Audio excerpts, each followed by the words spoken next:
In the story of Rumpelstiltskin, we have a tale of a young girl who is distraught and faced with two serious problems: the death of herself or the life of her firstborn child. Though she is not stuck in this problem for personal gain, it was forced upon her by her father along with her future husband. The worst part of it all is that these are the people she should be able to trust above all others, yet they are forcing her to decide on something that share equally devastating consequences. Along with that, she is unable to satisfy the needs of both, and as a result, she would have to accept one of the punishments regardless of what she did. The task that she was forced to do and so troubled by was that she had to weave an entire room filled with straw into gold. She had no idea how to accomplish this task, and with all the stress from her father and her husband, it started to make her cry. And this is where she meets a fairy named Rumpelstiltskin, who decides to help her with her impossible task. So she asked him if he could spin the straw into gold for her. He accepted, but asked for a reward in return, and only having a few things on her, she offered her necklace. The following day, her husband goes to see her progress, and is pleased, so he forces her into another room filled with straw and told to do it again. So then again, she asked the fairy for help, and he asked for another reward, so she offered her ring. So the fairy once again begins to weave until finished. Then once again, the husband comes and tells her to do it one last time, and takes her to one more room. For the last time, she asked the fairy if he could help her. He agreed, but for another reward. But she ran out of items to give him, so he proposed a possible offer. He would weave the straw if she would give him her firstborn child, and they both agreed. Her husband comes back, and as agreed on, he takes her as a wife. A year later, they have a child, and then the fairy comes for his reward.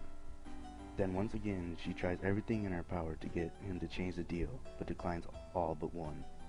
That she must guess his name, and she must find it within 3 days, and if she doesn't, he takes the child. So over the next few days, she sends tons of men to find all the names possible, and every name given is unsuccessful, except for the last night, right before he was about to take the child. The man tells her that the fairy's name is Rumpelstiltskin. So she says the name to the fairy, and he cries out that the devil helped her in discovering his name, and killed himself right there and then. And that's the end of the story. But if we were to compare this story to the Song of Solomon's Ruth, we have a character that is stuck in a situation almost identical to the girls in the fairy tale. The girl who's in the fairy tale is pulled between two worlds, one that she is a peasant girl, daughter to a miller man, who desires nothing more than power. Then we have her future husband, where he tells her that her life is threatened, and as a result, becomes pulled between another world of being a prisoner who will be killed soon. This worried her because the one thing that she relied on her most, her father, was no longer there because of his greed. And now her life was at stake, and is being pulled to satisfy both their needs. Then we have Ruth, who has a power-hungry father and a wealthy, hungry husband also. Knowing this, we can relate this to the girl in the fairy tale, because Ruth also has these types of people in her life, and the problem that they both face is the loss of something that holds their being together.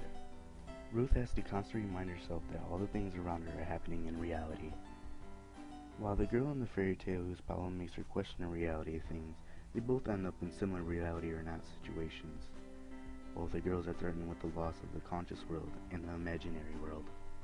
But what is also shared between the two girls is the things that help them satisfy the needs that both of these worlds that they live in desire and how it is received. For the girl in the fairy tale, it's the fairy that weaves her the gold. For Ruth, it's the breastfeeding of Milkman. So say if these elements were to suddenly stop, the thing that satisfies both of the worlds that they live in would stop, resulting in the reality collapsing, and the severe punishment happened to both the girls.